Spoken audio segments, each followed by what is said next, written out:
Hello, ladies and gentlemen. Welcome to another episode of what can we call it, really? I mean, the channel is called Mark Isaac Potter Presents, and this time we're going to do some autobiography. So, in this series, I pick something from my own personal life and tell the story of it. Uh, see, so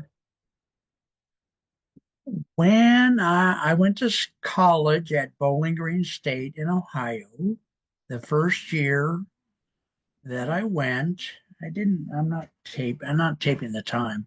First year that I went to a very lovely community college that was part of Bowling Green State, like a satellite. It was in here in Ohio. It was called Firelands Community College. And I really liked it. I think it was fairly new, maybe even brand new. It was like two buildings out in the cornfield, and I just really liked it. I liked my professors. I had a poetry literature professor named Dr. Joel Redinger, and he was a wonderful man. I learned a lot about poetry from him. He's of course passed away now, but bless his heart, he was wonderful. So I was there the first year, and the second year I transferred to the main campus.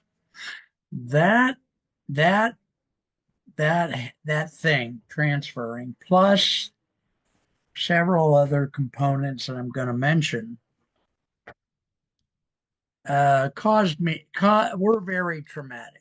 Caused me to be, I don't know, freaked out, upset, whatever. So one thing that happened there was I got into the quote unquote busy metropolitan type world for the first time.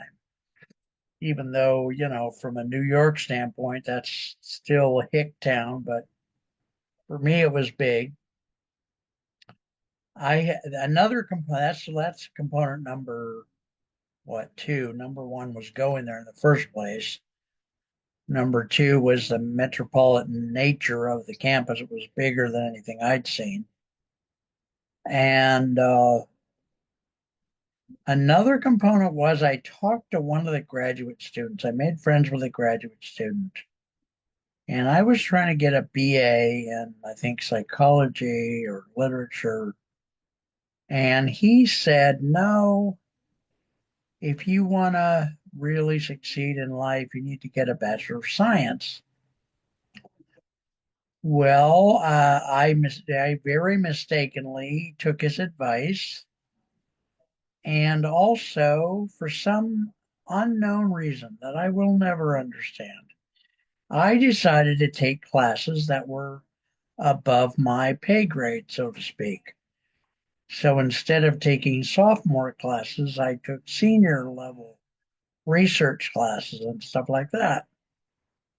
The other thing that was happening at that, so that's number three. Number four was another thing that was happening is I was working on the weekends about 90 miles away in Sandusky, Ohio, as a fry cook on the graveyard shift. So I would drive from campus on Friday, get to work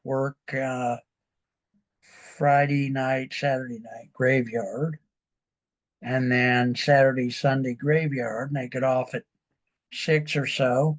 And then I would drive not the 90 miles back to Bowling Green. And my first class, one of the semesters, was a calculus class at 8 a.m.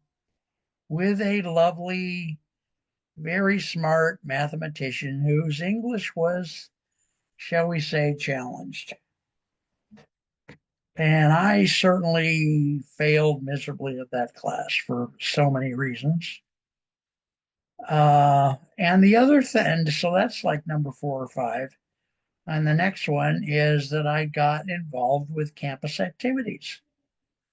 I had been almost kicked out of high school for writing a paper on the Black Panthers, and I was interested in what happened to Mark Clark and Fred Hampton in Chicago. So I hung around the guy on campus who was distributing the Intercommunal News Service, which was the Black Panther Party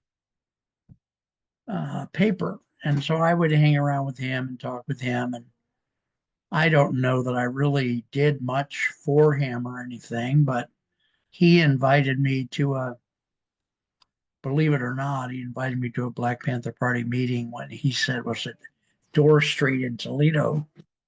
I started it and in a different story I'll say that I drove halfway up there and then turned around.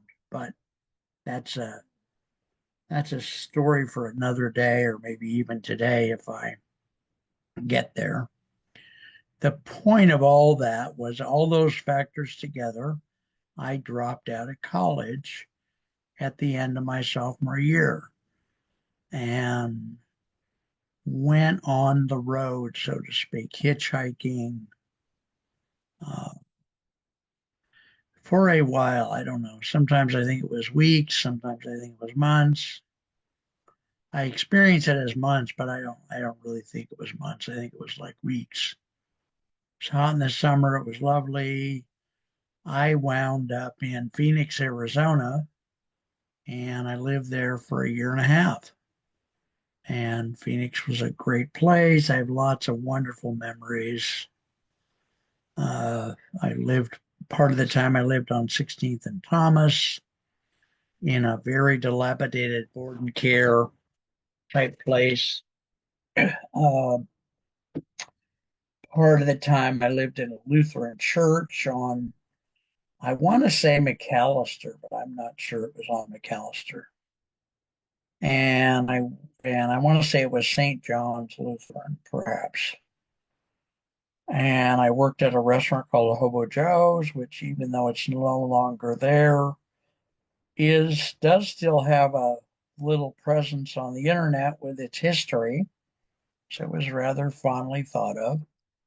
And I have several funny stories about that place, like I'll call the pancake story. So I should tell you the pancake story sometime, and I should tell you whatever other story I was trying to remember to tell you. So that's it for this one. I think I'll shut this down and then maybe do another autobiography or not, depending on how I feel in the next few minutes. I love you guys dearly, and I will talk to you soon. Please take care, okay? You know, I always turn my head, although now the thing is having me turn it a different way, which I don't particularly like. I don't know why. I can't find the mirror function to stop that.